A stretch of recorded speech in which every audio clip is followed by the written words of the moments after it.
Oi gente, eu sou Camila Soares, sejam mais uma vez bem-vindos a esse canal. Hoje eu vou fazer a resenha do livro Ayahuasca da Serpente ao Jaguar, do Yves Duck, que eu já tinha prometido faz um tempo, que foi um presente de um seguidor aqui do canal, Bruno Miranda. Bruno, gratidão. Gostei muito desse livro. Gente, se vocês gostam desse tipo de conteúdo, já deixa o seu like, já se inscreve aqui no canal, assina o sininho de notificações para receber os avisos dos próximos vídeos, das nossas rodas de cura quinzenais que são abertas ao público com contribuição espontânea, se você sentir no seu coração. Entra aqui no nosso grupo do Telegram, que vai estar aqui o link na descrição, que lá eu vou ter sempre estar acompanhando, tirando dúvidas e atualizando vocês, né, dos conteúdos por aqui, tá? Bom, então vamos começar. Aqui no livro, aqui na capa, diz: um treinamento avançado e intensivo no xamanismo com as plantas de poder. Longe de ser apenas um livro de xamanismo, esse livro, ele é um livro de xamanismo ayahuasqueiro amazônico, tá? Então, tudo que tem aqui é específico de uma tradição mais voltado para a tradição axaninca, tá? Então, não, o que tá aqui, a informação daqui não vale para todas as tradições, embora tenha alguns sincretismos, né, que a gente vai falar sobre isso mais adiante. E o Yves Duck, ele é da Suíça, né, ele estava desde os anos 90 estudando, né, com o Juan Flores, que era o xamã lá, o pajé do povo Axaninca, tá? Então ele fez todo um caminho ali, iniciático, né, com esse povo. Esse livro, gente, uma coisa que eu queria dizer para vocês, o prólogo, a introdução dele é muito interessante, então eu recomendo vocês não pularem essas partes, porque tem muito conteúdo importante aqui logo no início, tá? Eu vou passar por alguns capítulos que me chamaram mais atenção e vou falando para vocês sobre eles, tá? Eu vou citar aqui todos os capítulos, mas eu vou parar para falar sobre alguns em específico, tá? Então, o capítulo 1 se chama Aprender com as Nossas Visões. O capítulo 2, Rever os Nossos Conceitos. O capítulo 3, O Maestro. Aqui ele já dá deixa, né? Que são cerca de 30 a 50 anos para o aprendizado, né? Na senda ayahuasqueira axaninca, né? Não é uma coisa rápida.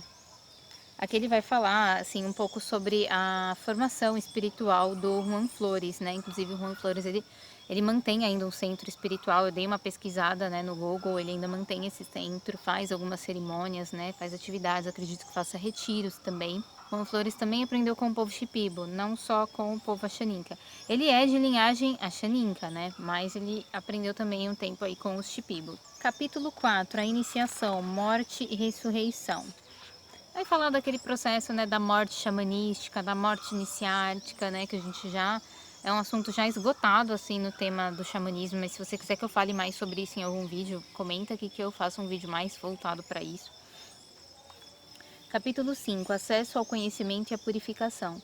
Isso aqui é essencial, gente, para vocês entenderem a cultura xamânica ayahuasqueira, amazônica, né, especificamente, ou melhor, toda a cultura ayahuasqueira, ela tem esse conceito, essa cosmovisão, né, essa cosmologia.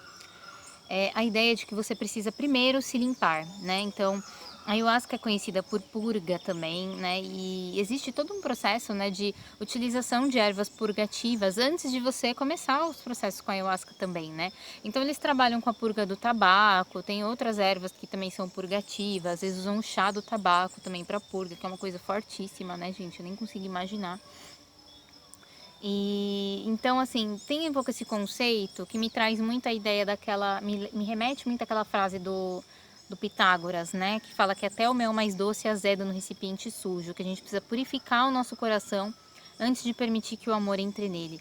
Quem já tomou ayahuasca, com certeza compreende bem a essência dessa frase, porque muitas vezes a gente está na cerimônia e a gente precisa fazer uma limpeza para a gente poder receber a luz, né? Então isso acontece muito e isso faz parte, né, de todo o sistema, né, desse sistema mágico, né, espiritual e religioso ayahuasqueiro do povo Axaninca, são essas dietas, né? E essa purificação não é só uma purificação física.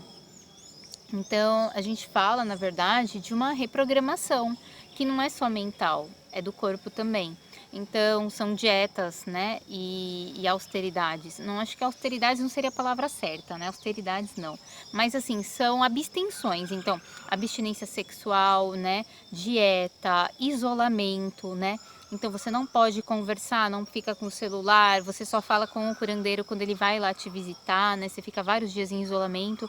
Por quê, gente? Para reprogramar as nossas conexões neurais, né? Quem entende um pouquinho de PNL, né, de programação neurolinguística, de reprogramação mental, vai entender, né, isso que eu tô falando, porque a gente sabe que o nosso cérebro, ele é inteligente, né, e ele, assim, ele é inteligente, mas ele não é tão inteligente assim, né, porque ele programa certos comportamentos. Então, a pessoa que ela ficou triste por um período muito longo, o cérebro dela, ele programa essas sinapses neurais para modo tristeza. Então, você tem a pessoa ali depressiva há vários anos. Por quê? Porque está programado, né?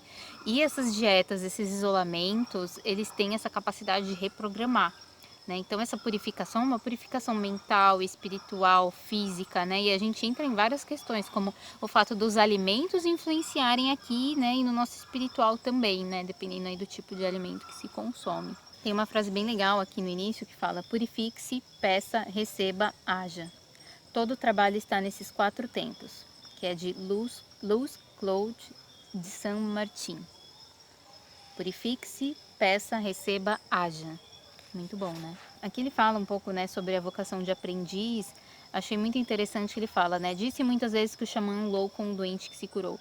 E de fato, né, gente, aqui ele vai falar de um curandeiro que é um auxiliar do Juan Flores e que ele se recuperou do alcoolismo, né? E que hoje ele é quase um maestro também, né? Já auxilia várias pessoas ali nas curas, é um rezador, né? Capítulo 6, os ícaros. Que plantas são essas que cantam em nossa cabeça? Esse é um dos capítulos que eu mais gostei, porque eu canalizo músicas, né? E eu nunca tinha parado para refletir de onde vem, né? Porque dentro dessa cosmovisão, eles entendem que as músicas, elas vêm da planta, a música sempre vem de um aliado, né? O canto de medicina, o ícaro, né? Para quem não conhece, né, a palavra ícaro, ela é o nome tradicional, né, mais comum da região da América Latina, amazônica, da tradição ayahuasqueira, no qual a gente chama os cantos de medicina, que são os cantos da ayahuasca mesmo. Então são músicas que são feitas para curar, são músicas que elevam, né? Então, muito mais do que uma música, eu acho que quem entende um pouco de magia vai perceber que talvez essas músicas elas sejam formas pensamento, egrégoras, né? Porque é uma música que ela tem uma dimensão, ela tem um sentimento, ela tem uma vibração espiritual, uma frequência, e às vezes é muito complexa. Às vezes você ouve uma música de medicina, quando você está em beta, no seu estado normal, e você acha normal, às vezes você nem gosta muito. Mas quando você ouve no transe, você percebe o quanto tem ali de informação, né? E eu trago isso até para falar um pouco dos inários do mestre Ineu, porque é muito simples, tem uma simplicidade muito grande, mas quando você ouve aquilo na força, você vê que é uma coisa assim que você não consegue explicar, sabe? Então, essas músicas, né, recebidas na força, né, e eu canalizei músicas tanto na força da ayahuasca como na força do rapé, né, enfim, tive experiências diversas aí, né, tem até um vídeo, talvez eu deixe por aqui, é um vídeo meio antigo, que eu falo sobre esses processos, né, então tem músicas que eu canalizei num estado de meio sono, né, num estado de devaneio, e a música é como se ela viesse pronta, né, por isso diz, as plantas cantam, né, na nossa cabeça. Então, se entende aqui, né, nessa cosmovisão, de que cada música, ela vem de um aliado.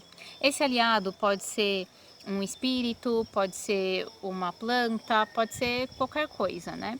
Então, no caso, existem músicas que vêm de certas plantas que se canta na ayahuasca, né? Na cerimônia de ayahuasca, e que não necessariamente é uma música da ayahuasca, né? Como, por exemplo, mais adiante vai falar dos palos, vai falar das plantas e vai falar da bobinsana, por exemplo. A bobinsana é a caliandra, né? É uma plantinha bem bonitinha, vou ver se eu deixo por aqui a imagem dela, que é muito comum do cerrado brasileiro, né?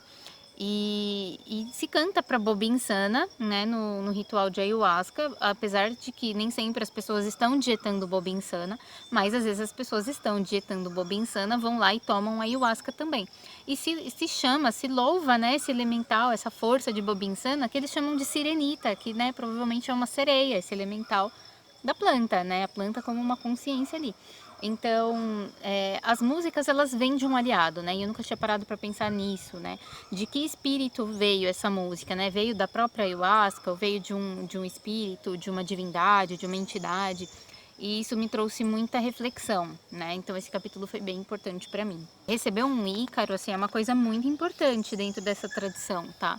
Então, assim, você receber um Ícaro é uma coisa, assim, que te dá um certo status, vamos dizer assim. Não é qualquer pessoa que recebe um Ícaro, sabe? E ele fala sobre isso, né? Sobre as cerimônias modernas, onde as pessoas só ficam repetindo, né? Os cantos já conhecidos e as pessoas não se conectam realmente com a floresta, com as plantas, para receber seus próprios cantos, né?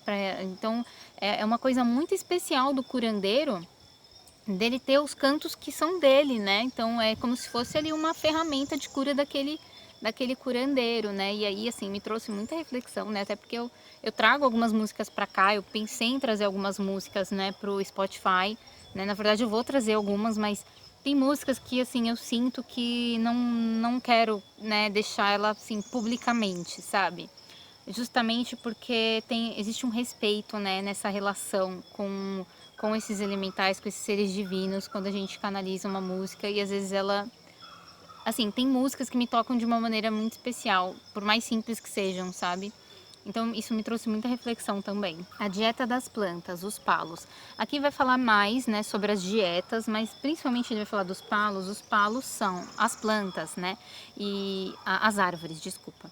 E aqui vai falar sobre a importância das árvores, né, sobre o que cada uma delas tem um espírito e que as árvores são grandes ancestrais, né, da floresta, são plantas muito especiais, né, e que elas compartilham o DNA com a gente, né, então a gente consegue se comunicar com elas, elas realmente têm uma medicina para trazer para a gente, e essas dietas, elas falam justamente sobre isso, sobre você criar uma relação com a planta, né, como um ser. E aí eu vou trazer um conceito, né, que é o conceito do perspectivismo, né, que eu estudei num curso sobre ancestralidade indígena na alma brasileira. Eu falava sobre perspectivismo, que é a ideia de que tudo é gente, né? De que, na verdade, planta é gente, animal é gente, e que, na verdade, eles não se mostram o tempo todo como gente, mas eles são. Né? Então, só os pajés, os curandeiros, ou em momentos específicos, a gente consegue se conectar com eles, se comunicar com eles como gente. Então, talvez esse antropocentrismo nosso, né, seja aquilo que faz a gente achar que a gente é mais importante do que tudo, né? Estamos aí se achando o topo da cadeia alimentar, né? Mas é isso, sabe? A gente não é mais importante que a árvore. Às vezes a árvore ela tem muito mais tempo de vida que você, mais experiência de vida que você, e você tá ali cortando a árvore.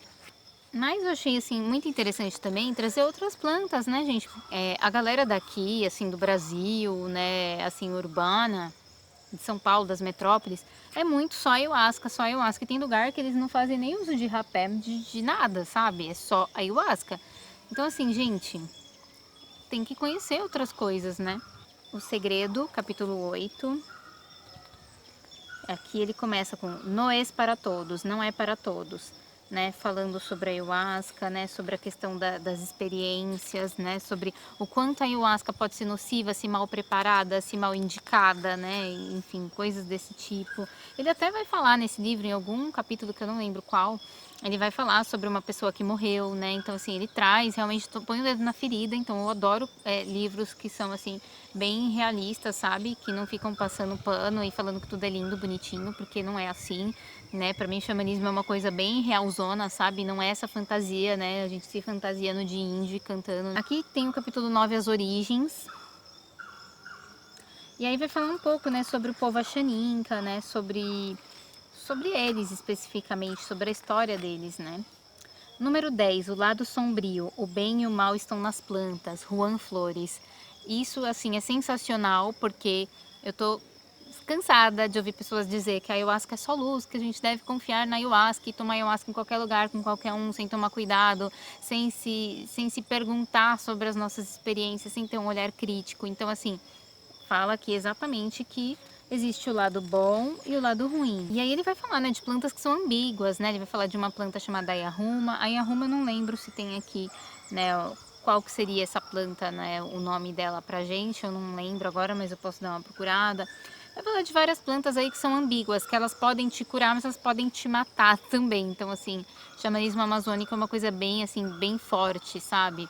E eu acho que muitas vezes, até mesmo os nativos, quando trazem para cá, né, os indígenas amazônicos, quando trazem para as metrópoles, trazem ayahuasca, eu acho que talvez eles sejam, às vezes, um pouco bonzinhos, né, com a gente em trazer, assim, só ayahuasca, só uma cerimôniazinha, assim, mais simples, porque, cara, assim, é a ponta do iceberg, sabe? A ayahuasca é uma dentre muitas plantas e plantas que podem te curar completamente de uma coisa muito grave, como tem relatos aqui de curas incríveis, como pode te matar, entendeu? E a gente talvez não esteja preparado para isso, a nossa ciência não está preparada para isso, sabe? A gente não está preparado para ver uma pessoa morrer e entender que foi o espírito da planta, né? Tipo, sabe? É complicado.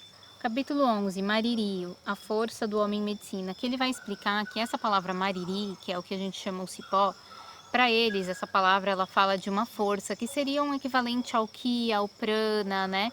A essa força vital, né? Então eles falam sobre o curandeiro ser uma pessoa que precisa ter bastante mariri, né? Que é bastante força, né? Então esse mariri seria uma força vital, né? Que o curandeiro tem. Capítulo 12, a Kushma, conhecimento e proteção. A Kushma, gente, é o manto de xamã, né, de pajé do povo Axaninca. E aqui tem um caminho, né, o Ivas Duck, ele conquistou a sua Kushma, né, então é um adereço que tem uma simbologia, né, então, assim como um cocar ou qualquer outro adereço indígena tem uma simbologia, aquilo é um mérito espiritual, sabe, não é para qualquer pessoa. E também me traz um pouco aquela. Me traz um pouco aquela coisa da Jamie Sams, quando ela fala nas cartas do Caminho Sagrado sobre a tomada do manto, né? Das pessoas que retomam as tradições, né? Então eu me conectei muito com essa simbologia, né? Quando eu estudei essa parte, né? Basicamente esse manto, assim, ele é um manto de proteção mesmo. Então ele garante ali uma força, né? Que a pessoa não teria se não tivesse com ele, né? 13, os perfumes, florescer a pessoa. Aqui ele vai falar sobre a importância daqueles perfumes, né? E a gente vai ter que falar, né, da água florida, que é muito utilizada. Gente, água florida não é peruana. Não é peruana, não é de origem nativa. Ela foi fabricada em Nova York. Mas, né, tem uma lenda de que aquela é uma água mágica e aí, assim, virou uma coisa muito popular, né, entre os indígenas peruanos. Mas água florida não é peruana, tradicionalmente. E aí a gente entra na questão, né, de você fazer seus próprios perfumes, né, gente? Porque os curandeiros, eles fazem seus próprios perfumes. Então já me veio chamado já, então já estou pensando aí em fazer os meus próprios perfumes para trabalhar nas cerimônias. O perfume ele ajuda muito a trazer a pessoa de volta quando está no processo difícil, né? Então, interessante trazer isso também, né? Ah, gente, esqueci. Estamos quase chegando em 5.000. É pouco, eu sei, mas é muito para mim. E quero fazer uma festa online, uma live, não sei. O que vocês querem que a gente faça aqui? Perguntas e respostas com cantos? Vamos pensando aí. Comenta aqui o que você quer ver nessa live de 5K. Gratidão. Bom, a Serpente e o Jaguar, capítulo 14, vai falar bastante sobre a questão do cachimbo, né? O jaguar é o cachimbo e a ayahuasca seria a, a serpente, né? Porque a ayahuasca ela tem, né, o cipó, né? Então, assim, cabe aqui um recorte para vocês entenderem que em algumas tradições a ayahuasca é o cipó, é só o cipó, independente das plantas que você vai colocar junto, né? Então, aqui, né, mais depois do Santo Daime, ficou conhecido como ayahuasca ou daime, né? O cipó e a rainha, mas na verdade a rainha é chamada de chacaruna, chacaruna, né? Que é a chacrona, a Psychotria viridis. Então ele vai explicar, né, sobre a conexão entre essas duas coisas, né? Vai falar dos homens jaguares, né, que eram curandeiros antigos, né, também. E o capítulo 15 vai falar mais sobre o tabaco mesmo. Tabaco, sócio do patrão, não há cura sem tabaco. Enarte sejas guerra. Porque o tabaco, gente, ele é a ferramenta mais importante do curandeiro, tanto para proteção, para diversas funções ali ritualísticas. Então, assim, não tem como a pessoa fazer, né, um ritual ali de ayahuasca sem ter um tabaco ali do lado, pelo menos não de acordo com essas tradições.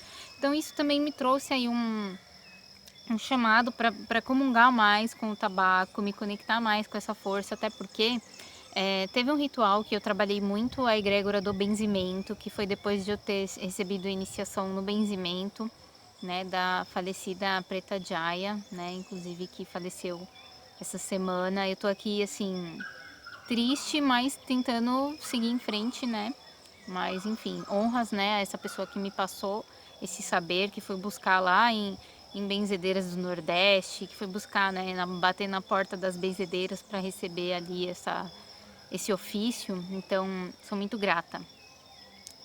Enfim, teve um ritual que eu comecei a me conectar com essa egrégora do benzimento e ali eu entendi que uma das ferramentas importantes para mim, né, porque cada pessoa tem, né, a sua ferramenta, uma delas era o tabaco, então realmente me veio isso de eu estudar mais o tabaco, me aprofundar mais com ele, né. Inclusive aqui eles usam umas coisas, tipo, esqueci o nome agora, gente. É uma medicina que, assim, é um preparado super concentrado de tabaco que você coloca na pontinha da língua. Se eu lembrar o nome, eu escrevo por aqui, tá? Capítulo 16, a cura, dar espaço ao corpo. Aqui ele vai falar sobre processos de cura, muito interessante, assim, esse capítulo é muito bacana mesmo, falam de casos reais, né, gente? E capítulo 17, a transmissão, os artistas da metamorfose. Só o mestre que verdadeiramente procura aquele que irá ultrapassá-lo merece tal título. Jean Bernard Lévy. Jean Bernard Lévy, enfim. Muito interessante isso, né, gente? Porque a gente vive num tempo onde as pessoas querem ser mestre de tudo e de todos e acham que isso é maestria, mas maestria é você preparar alguém que vai ser tão bom quanto você, né? Enfim, vamos aqui para o capítulo 18, interdições e restrições, vai falar sobre limitações, né, sobre todas as limitações, né, com relação à ayahuasca, com relação a plantas. Capítulo 19, entre xamãs, vai falar um pouco aí sobre os xamãs, né, mais especificamente. Capítulo 20, usos tradicionais e usos atuais, El Gringo.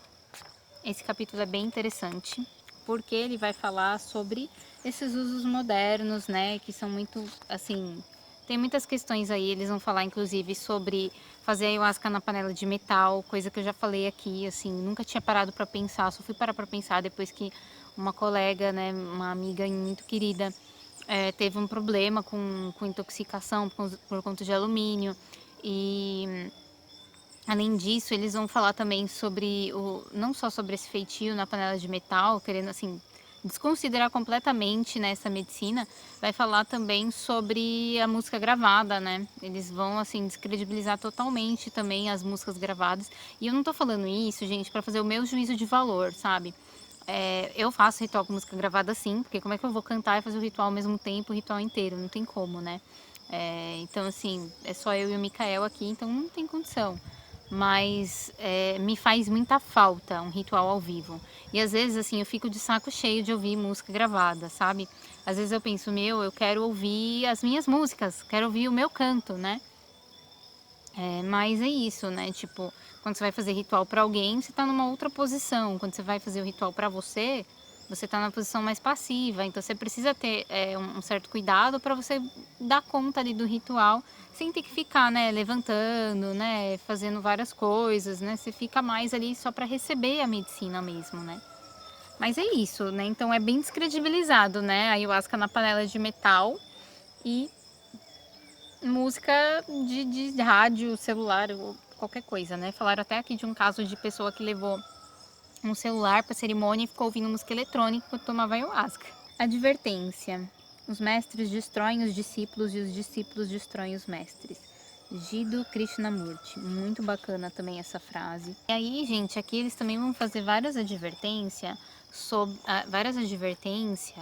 sobre o uso amazônico também, tá? Porque não adianta você ir lá para a Amazônia e achar que lá é só flores, né? Lá realmente tem várias questões também, tem várias deturpações, também teve casos de abusos, então assim, não vamos ser hipócritas e achar que o uso degenerado, desvirtuado está apenas aqui, né?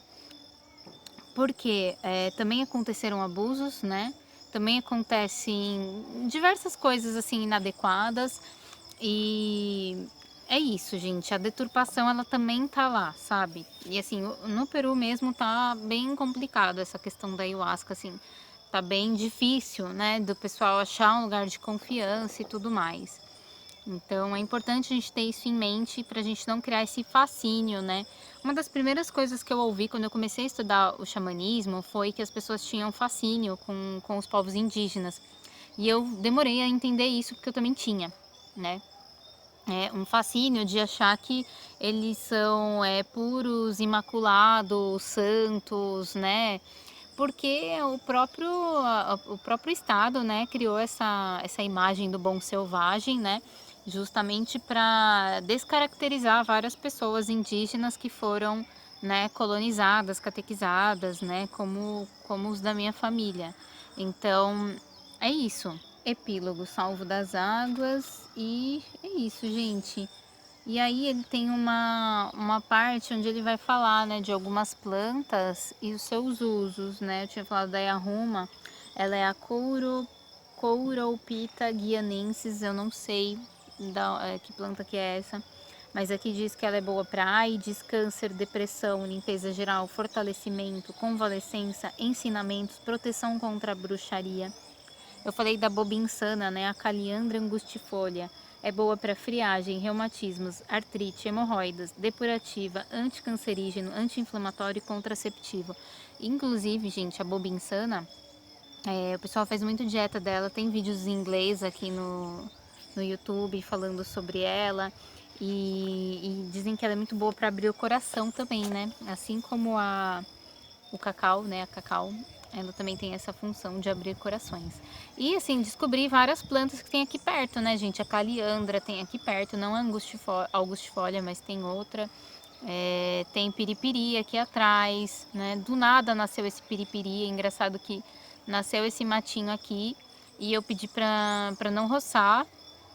E ele foi crescendo, deixando aqui, tem mais lá na frente.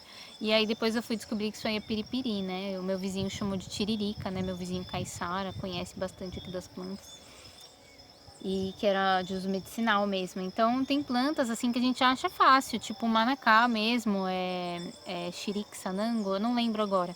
Mas o manacá, algumas espécies específicas do manacá. Então tem muitas plantas que a gente encontra aqui na Mata Atlântica. Então a gente precisa se abrir para conhecer essas outras plantas também, né? Uma das coisas mais legais assim que esse livro me trouxe foi esse desejo de conhecer mais plantas e esse respeito, né, pela ayahuasca, pelas tradições. E eu não lembro em que capítulo que era, gente, eu acabei passando aqui, mas tem um capítulo que fala sobre o sincretismo, né, sobre cantos ícaros, né, que chamam Jesus Cristo, né, e sobre vários outros tipos de entidades, né, que pode ter vindo aí de uma conexão, de uma relação com outros povos. Então é muito interessante porque às vezes as pessoas querem buscar um purismo, né, tipo, eu sou da tradição, blá blá blá, e se achar o grande, né, por causa disso, mas na verdade até ali nos povos mais isolados você encontra ali algum tipo de sincretismo, né, gente? Então não vamos demonizar tanto assim o sincretismo, porque as pessoas elas apoiam a sua fé nisso também. E aí é um outro tema, né, para vídeo que eu gostaria de fazer, que é sobre o cristianismo indígena, né? O catolicismo indígena, né? Esse catolicismo popular, porque foi uma coisa que me conectou muito com a minha ancestralidade originária, sabe? Então, gente, é isso. Acho que eu não tenho muito mais o que acrescentar. Eu vou procurar a página que vende esse livro, né? Vou deixar o link aqui para vocês, quem quiser. Não é uma publi, é um agradecimento e também eu achei que seria importante falar sobre esse livro. Vou deixar aqui o link de outros vídeos, né, que eu falo sobre livros de xamanismo também. E se você está gostando muito do meu trabalho, né, não esquece de ir lá, né, na nossa página do Céu da Estrela Azul de Janaína, ler os posts, né, apoiar, compartilhar e conhecer a nossa vaquinha, nosso projeto de financiamento coletivo lá no Abacaxi. E quem puder apoiar, eu vou ser muito agradecida. Então, encerro esse vídeo agora. Gratidão e até o próximo vídeo, até a próxima roda de cura, até quando a gente se vê novamente.